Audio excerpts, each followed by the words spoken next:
Toya Davis Good Stevens. good morning. Good morning. Let me get this thing up here. How about those Falcons? They really cranked it yesterday. How about those Cowboys? Oh, listen, nobody cares about them. All right, moving on. We got a ton to cover today. Let me get the screen up here. All right. Okay, so come on, mouse. There we go. All right, so Fulton County.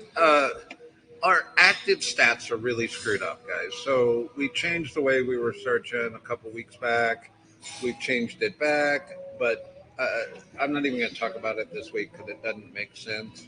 Um, but what I do want to talk about is this active under contract. So last week, Toya, it was 137 in Fulton County. This week, it's 125. But the weeks before were 77 and 96. What's going on? I think right now we're seeing of course, it's towards the end of the month, but I think that we're seeing an uptick, and we're going to talk a little bit about what's happening with the surge that's coming up in October. But I think people are feeling a little bit more confident. Interest rates have gone down a little bit. So we're seeing some activity where people are feeling a little more optimistic about the market. Yeah, I think, earlier in the year, I was making comments on this call saying, hey, look, third quarter is going to be pretty strong.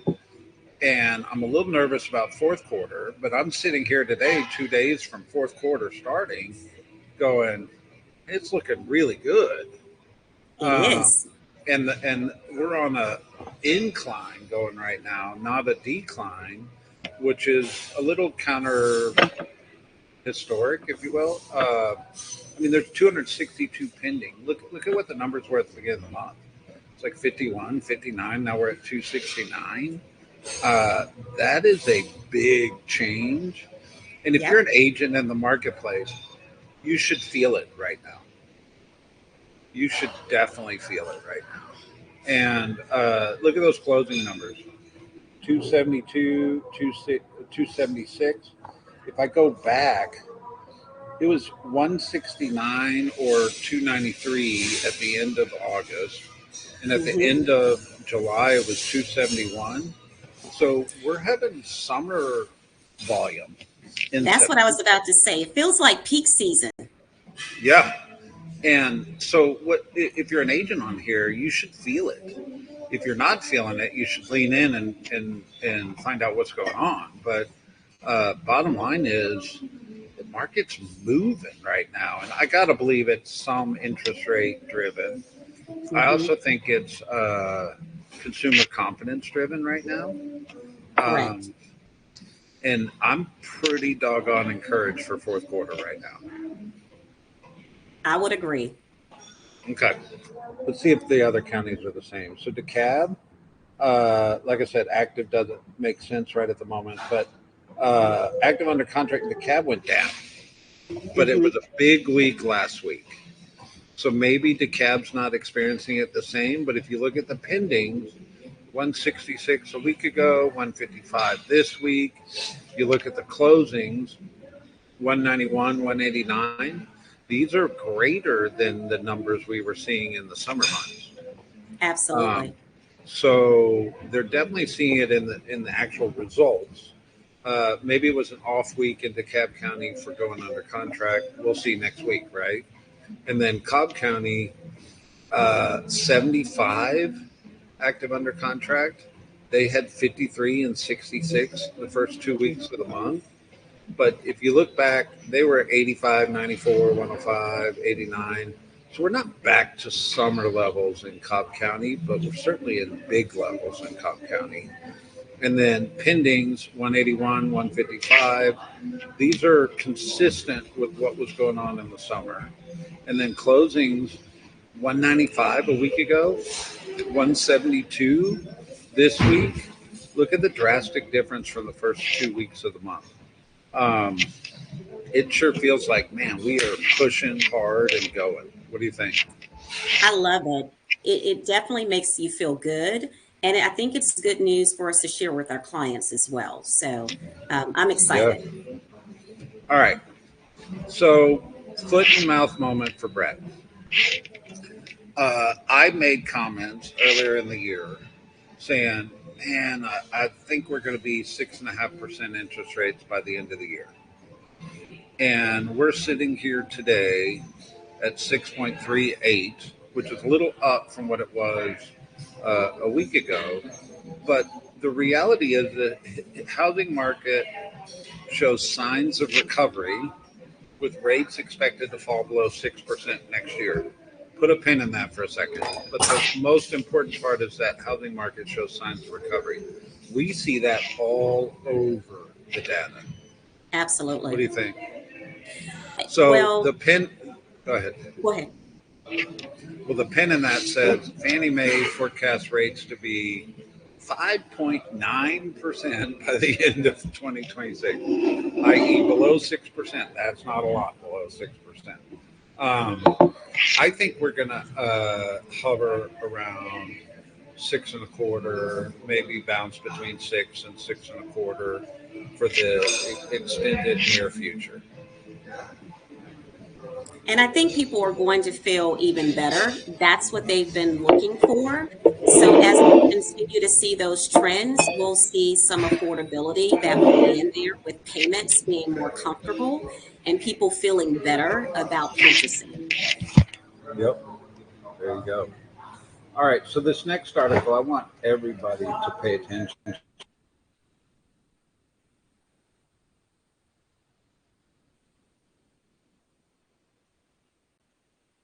Did we lose you, Brett?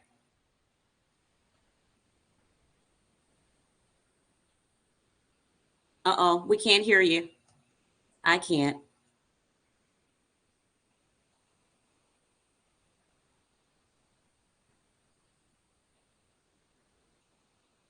Nope.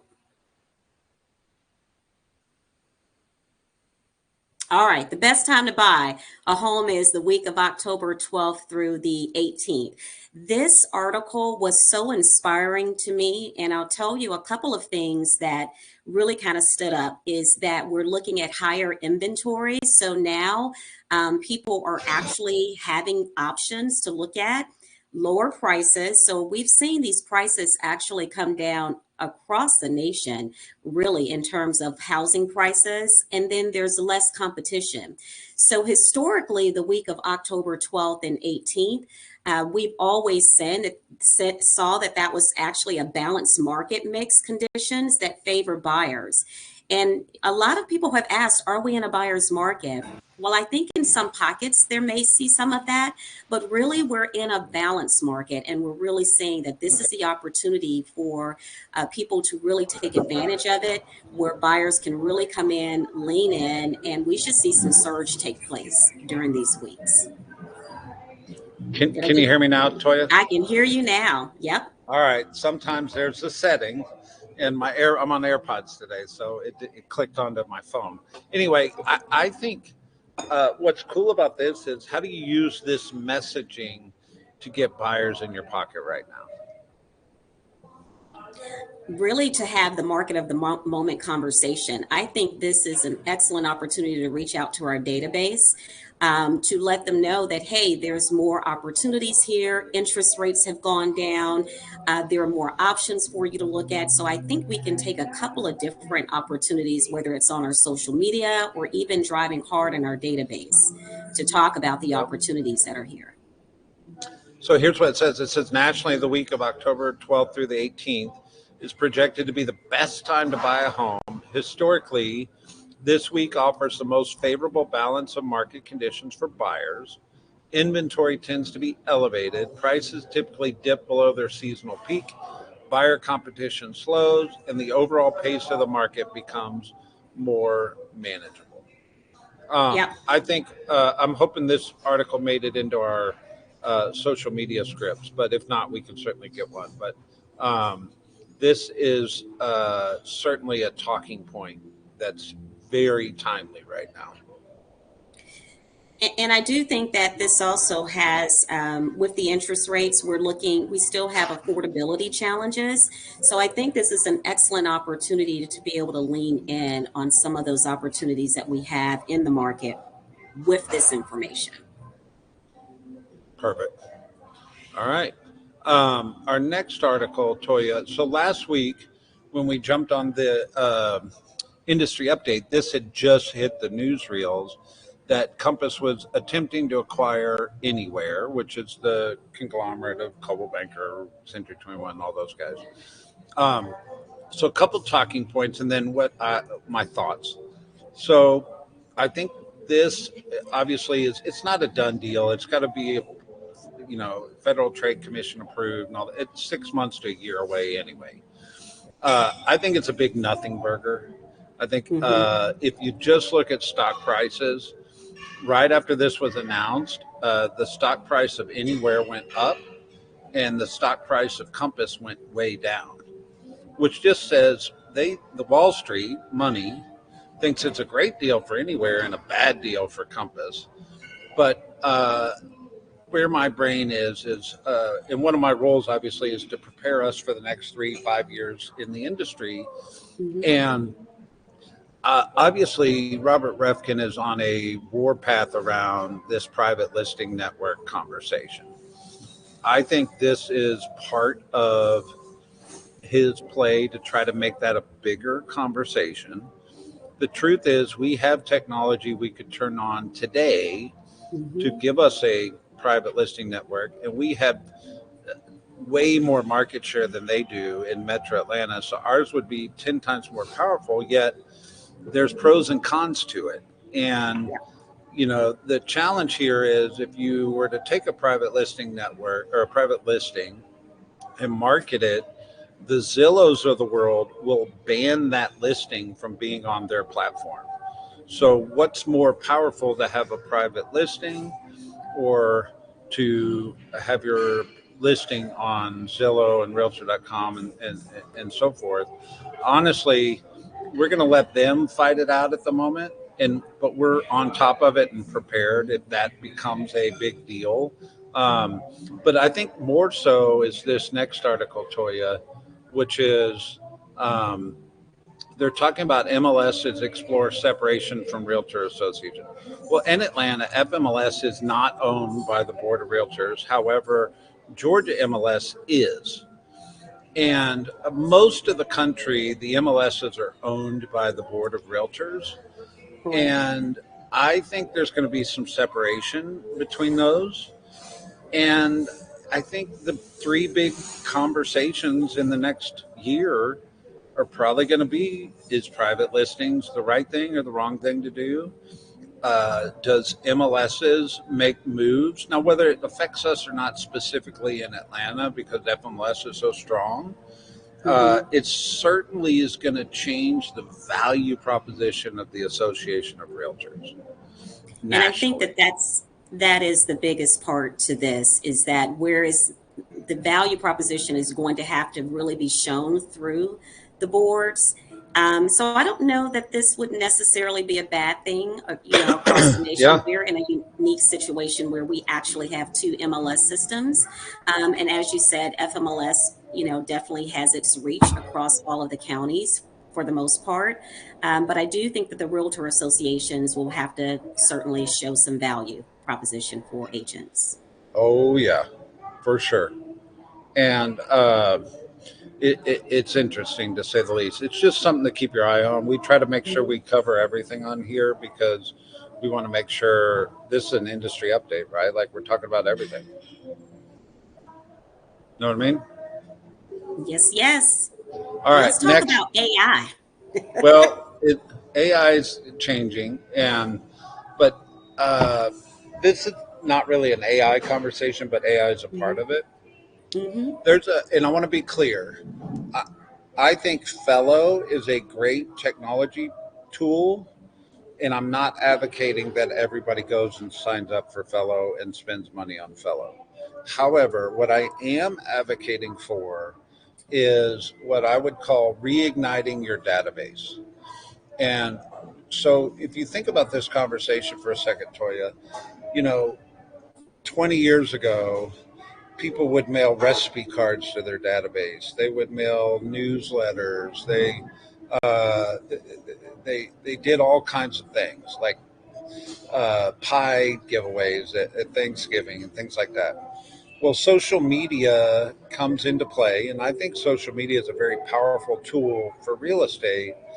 And I think a lot of agents stop doing some of the fundamental things to their database, and therefore Mhm. their database is now stale in terms of bringing them the correct number of leads in order to fund their real estate business.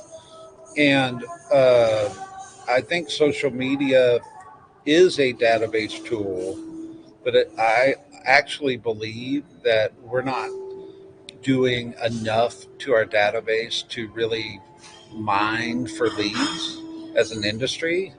And Fellow shows up as a tech tool, and you have to buy it, you have to spend money on it, but it actually mines your database for leads, and it probably does what you haven't been doing for the last couple of years with your database. And I think every agent needs to be focused on what does my database plan look like for 2026 and fourth quarter 2025. What do you think? I think you're spot on. I also think that what I liked about this article, regardless if you use Fellow or any other AI insight tool that comes in to help you with your database, it's the consumer experience. And I think right now, because we're in a world where everything is happening so fast, our consumers want to be able to receive that information. So, two things that stood out with me in this particular article. One, if you're using a service like Fellow that can go in and kind of help cultivate and nurture some of your leads that you already have in your database, you don't have to pay that referral fee, that 35 to 40% referral fee that you may be paying in order to get leads. If we could just mine leads in our database. And that's something that, honestly, you either have to be really good and consistent with it. And sometimes I think as real estate association, we actually just kind of fall short of that. We're all guilty of it. Okay, I like it. All right, so I got two more articles. So, Kolter Urban is looking to break ground in 2026 next year for their third big condo development. This one is going in right next to the St. Regis in Buckhead, and it's going to be 196 luxury condos. I think whether you sell real estate or not in the luxury space, this is certainly social media content. This is something people are going to care about and be interested around. And you need to know what's going on in your own backyard. So this is a development that is going in Buckhead, and anytime there's new developments, we got to pay attention, right? Absolutely. And the average price starting is 1 million. So it's going to be a huge splash in Buckhead. It offers a dog park. It really is going to be a prime real estate location. But I think you're right, Brett. This is great content, especially for people that are relocating. The target market for this group are not just retirees, but it's a younger generation that's coming in as well, so that they have everything right at their fingertips. Great Yep. location, um, but very pricey. It is luxury for real. It is luxury, and like the luxury symposium is coming up in the next couple of weeks. I Hmm. plan on attending because I think luxury real estate used to be we used to consider anything over 750,000 luxury, and the is that still the right number? Probably not. It's probably a million these days, right? Right. However, I promise you, no matter where you live or who you are, you at some point are going to have people in your database that are going to look at $1 million properties. Absolutely. And luxury is different, and Hmm. it's certainly a strategy. But inside the city of Atlanta, I I mean, I don't know how many years ahead it'll be, but at some point in time, everything's going to be at least $1 million in the inner city, and then uh, going out into the suburbs, you may sell 25 houses a year, and one or two might be in that price range, right? So it just depends on your database and your business model, but. Uh, Understanding luxury is a necessity for any real estate agent. That doesn't mean you have to be a luxury agent. You have to understand it. Make Agreed. sense? All Yep. right. Last but not least, so investors are snapping up more single family homes. And here's the three big talking points in this is in second quarter in the US, investors bought 1/3 of the transactions. Let's just stop there for a second. Hmm. That's a lot. That is a lot. So, question: if you sell 100 homes a year, Toya, are 33 of them investors?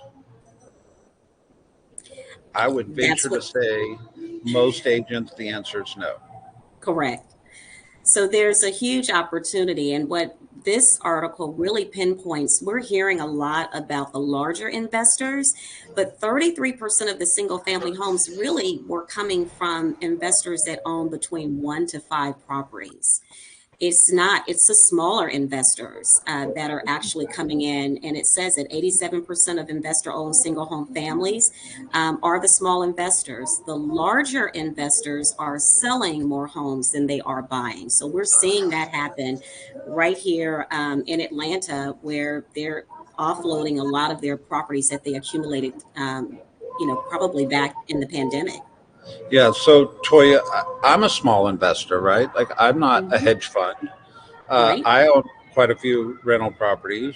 Uh, and if I think about like the climate of being an investor, it wasn't zero, but it certainly felt like the small investor got squeezed over the last number of years, Yeah. and they were fighting the big guys and that kind of stuff. Hmm. Yet it sure looks like it's a prime moment in time for the regular investor, if you will, to Yeah. get back into the marketplace. So if you're listening to this, should investing real estate, either personally or with investors in your database, be a big part of your business plan for 2026? 100%. And if 33% of the properties being bought by investors, challenge yourself. It's your ratio of the homes you sell, 33% done in investing. It's an arm to your business that I think most people leave on the table. It is. And the other thing that I would probably add to that is while people have great equity in their homes, people who may have wanted to start investing, this is a great opportunity for them to maybe be able to use some of that cash that they have. We're seeing a lot of HELOCs, all of those things where the smaller investor is really now coming back in and taking advantage of the market. I will say to note in here, it's more of holding status for investors versus flipping just due to the profit margins, but they are certainly out here getting their fair share of the market. So I think it's an excellent opportunity. Did you go on mute Okay. again? There you I go. did. Apparently, the background noise in this cafe is loud. I apologize, guys. So anyway, Toya, what do we do with this information? I'm gonna go on mute to respect everybody, but wrap us up. What do we do with this information? How do we market it? One, I think we market the interest rates. It's a great time to buy. We've got great inventory right now. I think we seize the market with the inventory that we know that's coming on market between October 12th and the week of the 12th through the 18th. I also think that there's time for us to dig in and find some new qualified buyers, and that would be investor friendly buyers, really being able to learn and teach them how to invest. So I think we have a great opportunity there. And also, I would just say for those people that were looking for affordability, it's here with the interest rates going downward. People really are now back in the game. So I think we have inventory, we have great interest rates, and we have opportunity. So right now, just leverage that. And how do we leverage it? Social media, in your database, find something, utilize these things where we can actually talk to and really meet people right where they are. So I think we have all the tools that we need, and we've got a great opportunity. Take advantage of the market. I love it. Let's go make it happen, guys. Have a good one. Awesome. We'll make sure that article gets added, Jane.